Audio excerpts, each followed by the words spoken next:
Chères sœurs, chers frères, mesdames et messieurs les ministres des Affaires étrangères, excellences, mesdames et messieurs. Le 8 juin 2022, nous nous sommes réunis ici à Rabat pour tenir la première réunion ministérielle du processus des États africains atlantiques. C'est donc pour moi un véritable plaisir, une grande fierté de vous accueillir aujourd'hui pour continuer à donner corps à cette initiative. À l'occasion de notre première réunion, il y a un an, nous voulions que cette rencontre ne soit pas un rendez-vous sans lendemain, mais le début d'un processus avec une progression tangible. On peut dire sans complaisance que le pari a été largement relevé. D'abord parce que vous êtes là, et je vous remercie pour cette mobilisation qui nous honore. Ensuite, pour le regain d'intérêt qu'a connu l'Atlantique et la prise de conscience collective qui s'en est suivie sur l'importance d'une action coordonnée pour aller au-delà des défis de la région, qu'ils soient sécuritaires ou environnementaux. Et enfin, pour les avancées importantes qui ont été réalisées depuis un an, notamment en matière de consolidation des bases institutionnelles de notre partenariat. Après la prise de conscience, la mobilisation et l'institutionnalisation, vient le temps de l'action. C'est l'objet du programme d'action qui sera soumis pour adoption à l'issue de notre réunion. Excellences, mesdames et messieurs, chères sœurs, chers frères, avant de parler du programme d'action, je voudrais dire combien l'Atlantique est important pour le Maroc. Sous le leadership de Sa Majesté le roi Mohammed VI, le Maroc a fait de l'Atlantique une identité, une opportunité, un lieu d'introspection et une ère de projection. De Dakhla à Tanger, l'Atlantique a toujours été consubstantiel à ce que nous sommes. Il est aussi structurant de ce que nous partageons et de l'espace auquel nous appartenons. C'est pourquoi nous tenions à réunir les pays africains atlantiques en tant qu'espace géopolitique et non seulement en tant qu'aire maritime. Le changement que nous voulons apporter consiste à mettre en pratique une structure qui permette de saisir dans notre région les nombreuses opportunités de coopération en matière d'économie bleue, d'énergie et autres domaines, tout en répondant aux défis communs, et ils sont tout aussi nombreux et autrement plus difficiles. Notre mission sera accomplie lorsque notre partenariat jouera un rôle de premier plan pour la promotion du co-développement, de l'intégration et de la stabilité dans notre région. Notre objectif sera atteint lorsque notre partenariat sera l'incarnation ou la success story de la coopération sud-sud, de ce qu'il a de plus noble et de plus vertueux. Chères sœurs, chers frères, excellences, mesdames et messieurs, nous connaissons l'Europe des petits pas. Nous voulons désormais l'Afrique des grandes actions. Le programme d'action qui sera soumis pour adoption aujourd'hui en constitue le premier pas. Le programme d'action consacre notre volonté commune de mettre en place un partenariat flexible et solidaire visant la stabilité et la prospérité partagée dans l'espace africain atlantique. Par son esprit, il correspond à ce que nous sommes. Il est le fruit d'un travail de consultation participatif de nos points focaux, que je tiens d'ailleurs à remercier, coordonné par le secrétariat permanent de l'initiative.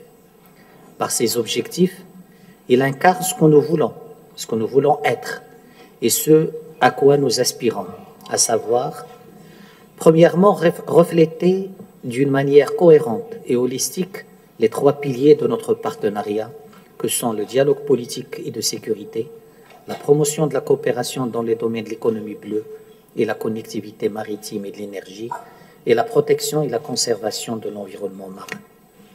Deuxièmement, préserver la dimension flexible de notre coopération, afin de dynamiser la coopération intrarégionale et faciliter la convergence de nos vues et de nos actions sur les questions d'intérêt commun.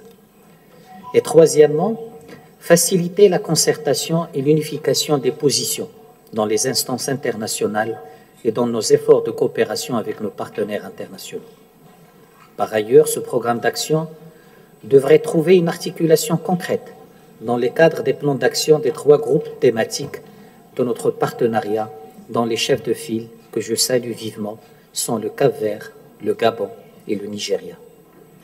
Je saisis cette occasion pour annoncer le lancement du site Internet de cette initiative. En plus de nous mettre au diapason de notre ère, cette plateforme numérique nous permettra d'accroître notre visibilité et servira non seulement de relais d'information entre les membres du processus et les partenaires, mais aussi d'instrument de plaidoyer et de recherche de partenariat. Dans cette même lignée, nos travaux aujourd'hui seront sanctionnés par la déclaration de Rabat. Elle a pour finalité d'inviter le secrétariat permanent et les points focaux à entamer le travail de formulation des plans d'action des 3 groupes thématiques afin de mettre en musique les ambitions communes des pays riverains de l'Atlantique et la vision préétablie pour ce groupement 2022.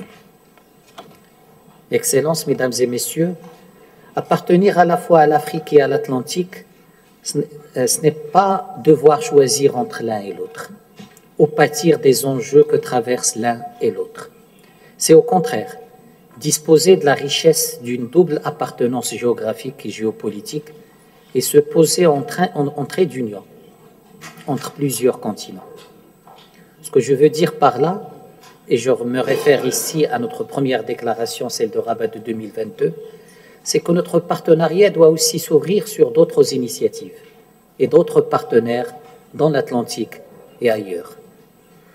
Si la quête de nouveaux partenaires est assurément la prochaine étape de notre processus, l'essor de notre initiative puise sa force principale dans nos capacités respectives à donner à ce processus la place qui lui incombe, notamment en impliquant tous les acteurs, d'abord nationaux, concernés. Je souhaite à ce titre souligner l'importance de la coordination au niveau national pour une mise en œuvre cohérente et cohésive de notre partenariat. Pour sa part, et conscient de la centralité d'une telle concertation à l'échelle nationale, le Royaume du Maroc a mis en place un mécanisme national de coordination impliquant tous les départements concernés par la coopération dans l'espace atlantique. Excellences, Mesdames et Messieurs, les vrais intérêts du Maroc ne sont jamais bien loin des vrais intérêts de l'Afrique et que les vrais intérêts de l'Afrique ne sont eux-mêmes jamais incompatibles avec les vrais intérêts de l'Atlantique. Ces vrais intérêts sont fondamentalement ce qui nous permettra, au-delà même de notre groupement, de donner notre véritable vision du Sud. Un Sud qui ne se définit pas en opposition au Nord, qui ne participe pas à l'opposition des blocs, qui n'importe pas les schémas venus d'ailleurs, mais un Sud qui se réapproprie son propre espace et se réunit pour se réinventer. Je vous remercie.